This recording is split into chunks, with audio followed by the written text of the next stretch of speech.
How did you conceive opening a cat cafe? So initially I've been to a couple with my partner. Obviously down here the closest one there is to us is Bournemouth, that is quite a way away journey wise. So we've been to a few of them, quite like the idea, and thought, well, actually there isn't one around here, so we'll give it a go. I knew that us and a few of my friends were interested in that kind of thing, so I thought, well, give it a go on a short term, see how it goes. Didn't really expect the amount of people to be interested in it, but that's a brilliant thing of animals.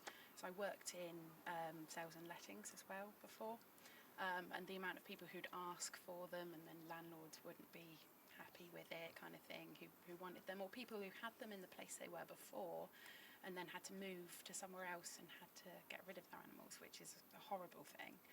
So yeah, kind of just wanted to bring that to people again. So in effect you realise that there is a potential opening here for customers for a cat cafe in the area. Yeah, definitely.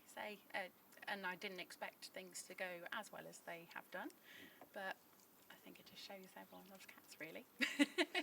So where did your 3 cats that are there at the cafe come from? So they came from a lady in Sherborne. I did try and reach out to rescues initially, but they were a bit unsure where we weren't set up, or didn't have anything previous to show them on how we look after them, etc. So these guys came from a little barn in Sherborne. She had a cat herself that sort of just wanders about, does its own thing, and somehow she had some kittens. So how did you actually go about getting premises, finding premises or suitable premises, and what were you looking for? Every time I've gone to Dorchester, I really like Antelope Walk. It's just really pretty with all the streets and the lights, and everyone joins together really nicely down there.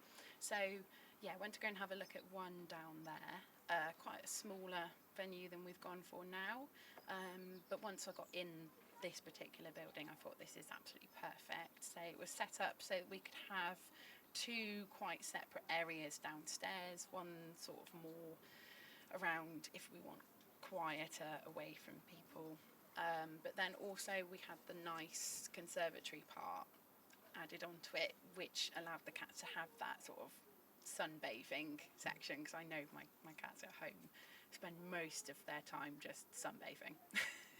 So that worked really well, and then upstairs it was already split up. There were 2 smaller rooms and a larger room set up for a kitchen and a bathroom, so that made that really easy. First room up the stairs is somewhere that they can just pop in and out if they want to.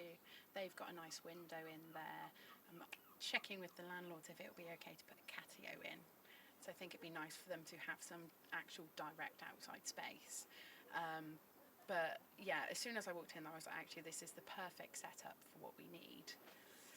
So the interaction between the customers and the cats. So what roughly are the main rules? So one of the main things that was really paramount was no picking up the cats. Because if everyone just went in and started to scoop them about, they would feel uncomfortable, and it is their home above everything else. So that was one main thing. Other bits are no food, bringing food in, or cat toys or catnip, just because this helps with obviously infection controls, things like that. And what has been the development of your customer base?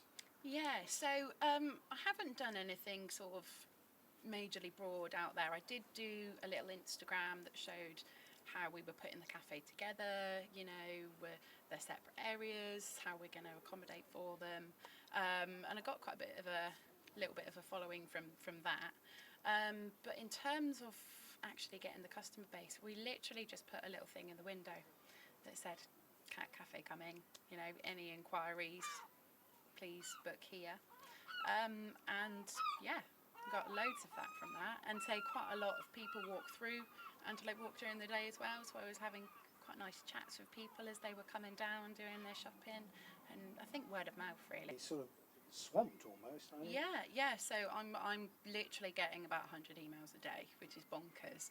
I didn't think we'd have anywhere near as much interest as we do, but yeah, so I'm working through that slowly. We're getting a booking process sorted now, because I haven't been able to sort of handle all those correctly. Sometimes they go in my junk, sometimes my mailbox gets too full and I can't receive them, so it will be a lot better for getting back to everyone doing it that way. So you were starting with some sort of just manual sort of system of writing down who wanted to come and when they wanted to, and you suddenly find that you actually need a really sophisticated booking system in already. Yeah, so I thought that I'd be able to sort of bimble along doing it like that for at least a couple months while we were sort of setting things up. I'd come in the morning, you know, get all the stuff for the cats ready, and then spend from sort of 7:30 up until 9:30 going through bookings. But say even that period of time each morning wasn't enough to get it all sorted, so definitely need a proper one.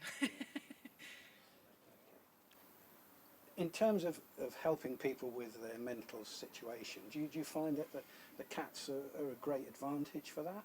Yeah, massively. So we've got several different sort of sections of people that find it very therapeutic. So we do sort of work alongside groups with children with autism and learning disabilities.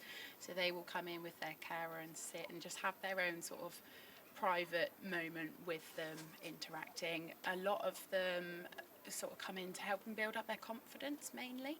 And then we've got, you know, older people as well who are on their own, been on their own for a while, either can't care for an animal themselves, or, you know, just can't have one, just being older and worried about them going before they do. So I've got quite a few sort of repeat customers from that who just come in for the socialisation as well. And you find massively that people and groups where you would in a normal cafe would sit quite separately, you find people mingling with each other and talking about, you know, their animals in the past, and just it's a really nice way to get people to just communicate with each other and make new friends.